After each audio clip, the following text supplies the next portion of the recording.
我哋就睇一睇住客點樣描述漏水狀況。因為佢6年前嗰時滲過一次啊。哦，即係其實呢個單位咧，你持有咗一段佢之前滲過一次㗎啦，唔係佢之前滲過一次咧，食環署嚟 check 咗，咁佢真係超35度咧，佢就樓上張明喉咧就改咗喎，即係嗰啲喉。由暗喉轉為明喉啦。OK。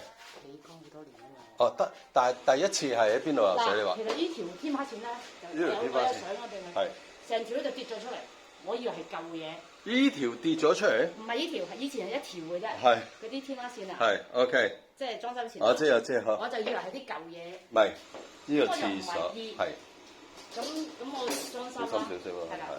咁跟住咧，我係3月。唔好意思，3月份油漆嘅。係。咁油完之後咧，幾個月啦，你見到我？係。殼咗喺度。係。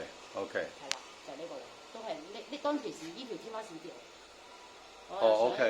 得，好，一陣間後補。好啦，咁我當其時裝修前咧鏟油漆嘅時候咧，我都有想。油漆師傅，喂，你呢度咧呢個係深色嘅喎。濕晒啦，係啦，深色嘅。慢滲，佢係。深色同紫色就已經好分別㗎啦，通常我哋咁睇。師傅就話：喂，你會唔會啊？你搞先喎。我話唔會，應該可能啲舊嘢，我用啲舊嘢。唔係，深同淺係濕唔濕嘅，即係師傅係識睇嘅就係呢啲。樓上成日話我係出邊滲入嚟。係，必然係咁樣講，我哋永遠都係咁講啊，係。食環署上次嚟 check 過咧，出邊啲濕度，呢度係高過出邊。哦，即係 check 到。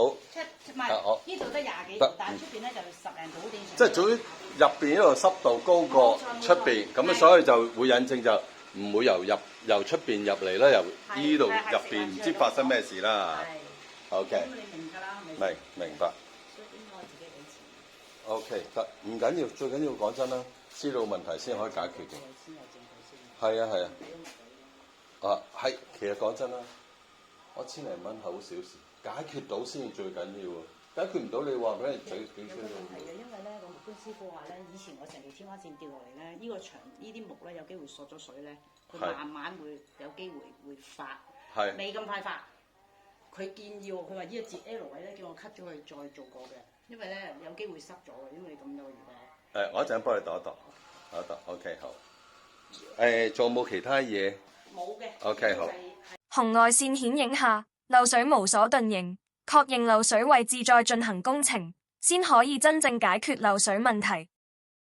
漏水其實一個好繁複嘅問題，如果胡亂去做工程，睇唔到會解決到問題。所以如果要解決到漏水問題，首先應該揾漏水專業人士用唔同嘅儀器，確定好漏水問題先至定點做工程。如果唔係，只會浪費時間及金錢。